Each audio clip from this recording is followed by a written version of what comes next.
Welcome to our channel. और आज की इस वीडियो में हम बात करेंगे इंटरनेशनल थ्योरीज़ की। तो इंटरनेशनल ट्रेड जो होता है उसमें कुछ थ्योरीज़ हैं जो बहुत ही हेल्पफुल हैं एमएनसीज़ और इंटरनेशनल बिजनेस के लिए।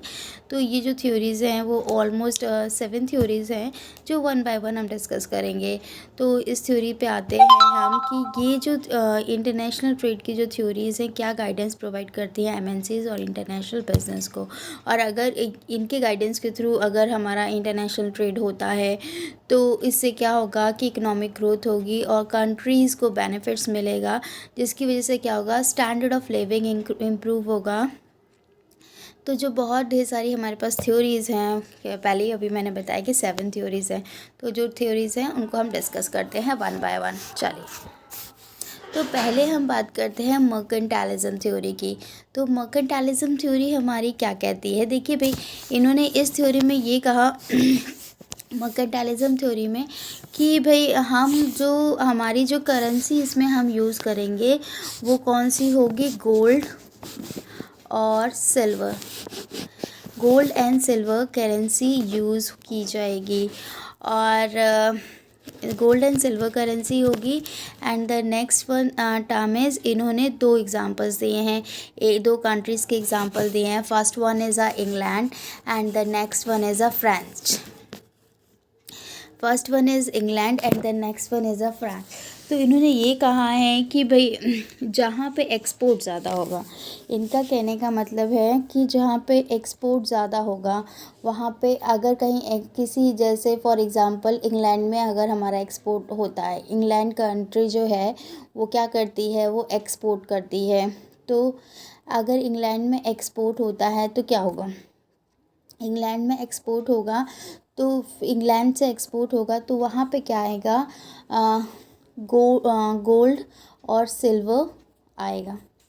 गोल्ड और सिल्वर आता रहेगा, फिर क्या होगा, वहाँ के जो प्राइजेज़ होंगे वो क्या होंगे, वो प्रोडक्ट के प्राइजेज़ क्या होंगे, इंक्रीज़ होंगे। और अगर प्रोडक्ट के प्राइजेज़ इंक्रीज़ होंगे तो क्या होगा, इन्फ्लेशन होगा। प्रोडक्ट के प्राइजेज़ इंक्रीज़ हुए, इन प्रोडक्ट के प्राइस इंक्रीज़ होने से क्या हो जाएगा, इन्फ्लेशन आएगा। ठीक है। तो अगर प्रोडक्ट के प्राइस इंक्रीज़ होते हैं, देखिए कहीं किसी इकोनॉमी में एक्सपोर्ट ज़्यादा हो रहा है, इसकी वजह से क्या हो रहा है, जो करेंसी है उस टाइम गोल्ड और सिल्वर ही करेंसी थी वो आ रही है, जिसकी वजह से क्या हो रहा है कि जो हमारा ट्रेड है वो इम्प्रूव हो रहा है और डे बाय डे क्या है, गोल्ड और सिल्वर आ रहा है, जिससे कि हमारी इकोनॉमी में जो हो रहा है, प्राइसेस जो हो रहे हैं वो इंक्रीज़ हो रहे हैं। तो इंक्रीज़ हो गया, इन्फ्लेशन आ गया। अब जो फ्रांस वाले जो यहाँ से आपका इंपोर्ट करा करते थे प्रोडक्ट्स को, अब वो जब कॉस्टली हो गया तो उन्होंने क्या कर दिया भाई, उनके मुताबिक जो इंग्लिश गुड्स हैं अब उनको इंपोर्ट करना पॉसिबल नहीं है। तो अब यहाँ की इकोनॉमी में क्या हुआ, फ्रांस वाली इकोनॉमी में, ये भाई अभी तक फ्रांस में क्या हुआ, ये अभी तक भाई इंपोर्ट करते थे, तो यहाँ से गोल्ड और सिल्वर जाता रहा।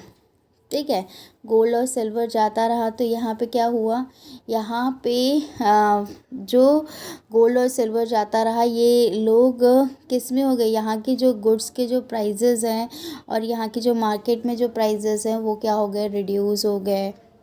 ठीक है, और यहाँ के मार्केट के प्राइजेज़ और यहाँ के जो वैल्यूज़ और प्रोडक्ट के प्राइजेज़ क्या हो गए, डे बाय डे रिड्यूस हो गए।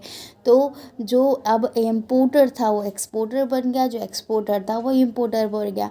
तो अब यही इन्होंने इसमें लास्ट में ये कहा है कि यहाँ पे इन्होंने कहा, France will now witness inflows of, देखिए इन्होंने बाद में कहा कि France will now a witness of inflow of gold and silvers and out, पहले इनफ्लो था, France will now witness inflows of the gold and silver and outflows of the gold and silver and surplus debt was initially earn by England with eliminated. अब क्या हुआ, जो पहले surplus, जो England surplus लेता था, अब उसको क्या कर दिया गया, एलिमिनेट कर दिया गया, क्योंकि जो पहले एक्सपोर्टर था वो इम्पोर्टर बन गया, जो इम्पोर्टर था वो एक्सपोर्टर बन गया। और इनका ये भी कहना था कि लॉन्ग रन में कोई भी लॉन्ग रन में कोई भी कंट्री सरप्लस में नहीं रह सकती है, क्योंकि कहीं ना कहीं वो चीज़ें उधर आएंगी, जैसे कि इन्फ्लेशन। अभी जैसे मैंने आपको बताया ना कि अभी अभी मैंने आपको बताया कि thus there will be increase in the money and in money supply and there will be inflation in England. Money supply increase हुई है तो इसीलिए क्या हो गया, इंग्लैंड में इन्फ्लेशन हो गया। और फिर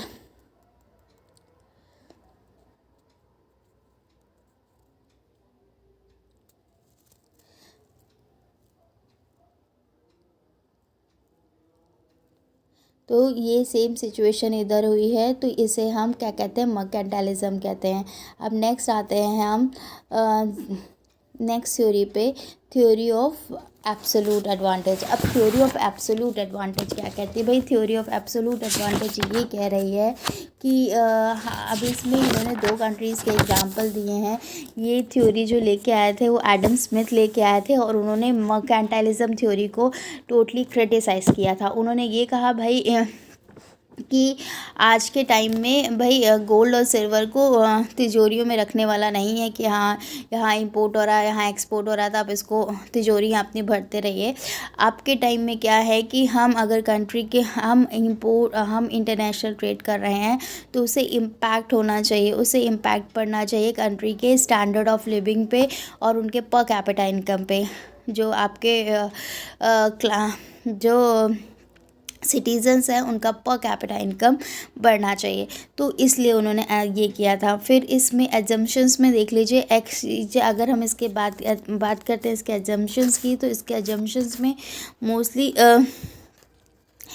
जो चीज़ें थी, इन्होंने ये कहा कि एक्सचेंज रेट स्टेबल रहेगा, दो कंट्रीज़ दो गुड्स प्रोड्यूस करेंगी, टैक्सेस एंड ट्रांसपोर्टेशन कॉस्ट बिल्कुल नहीं होगी, और यहाँ पे कॉस्ट ऑफ कमोडिटी जो होगी वो कैलकुलेट किस बेसिस पे की जाएगी, लेबर कॉस्ट बेसिस पे की जाएगी। और ये इसके अजम्पशंस थे। और इसमें एक और अजम्पशन था जिसमें ये कहा गया भाई trade will takes place when one country has absolutely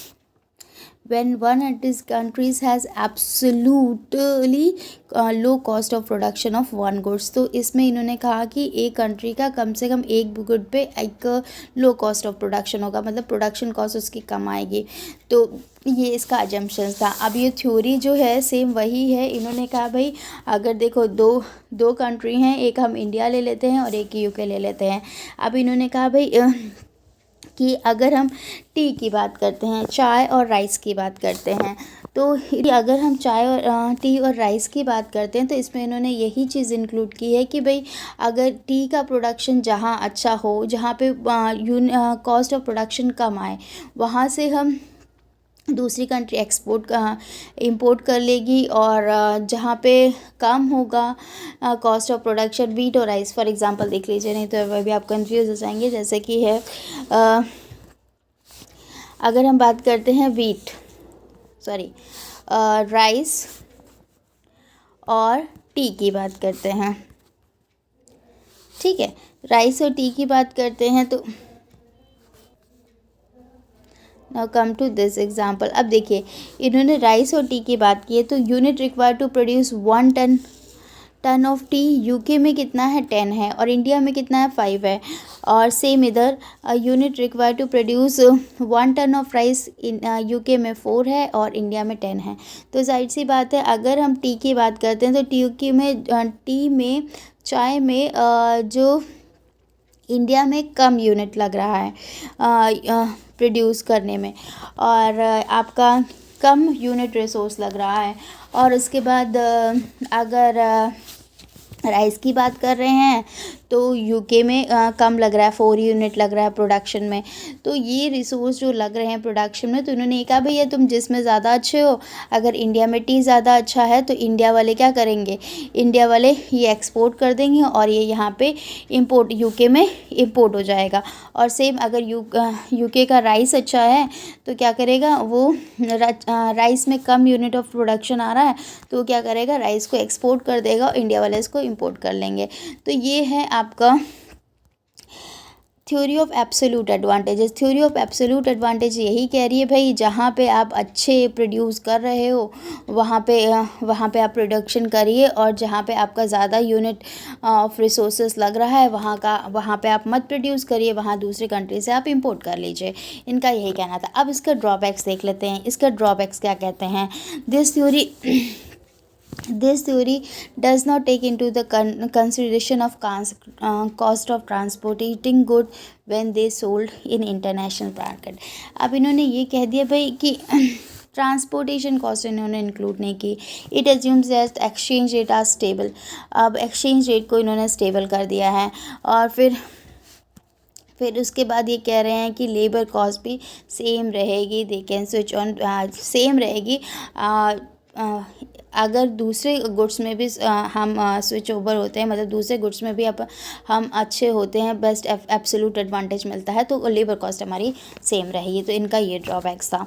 तो ये दोनों थ्योरी आपकी एक एब्सोल्यूट एडवांटेज वाली है, जहाँ पे है जो कंट्री जिसमें अच्छी है वो उसका प्रोडक्शन करेगी, और जिसमें उसको ज़्यादा यूनिट्स लग रहे हैं प्रोड्यूस करने में, वो क्या करेगी, वो दूसरी कंट्री में जहाँ पे कम लग रहे हैं वहाँ से इंपोर्ट कर लेगी। तो ठीक है, तो ये है आपका थ्योरी ऑफ एब्सोल्यूट एडवांटेज और मर्केंटाइलिज्म थ्योरी, जो अभी हमने दोनों डिस्कस की। अब बात करते हैं हम थ्योरी ऑफ कंपैरेटिव एडवांटेज। अब थ्योरी ऑफ कंपैरेटिव एडवांटेज क्या कहता है, तो इसमें इन्होंने सिर्फ ये कहा है कि भाई देखते हैं, इन्होंने इसमें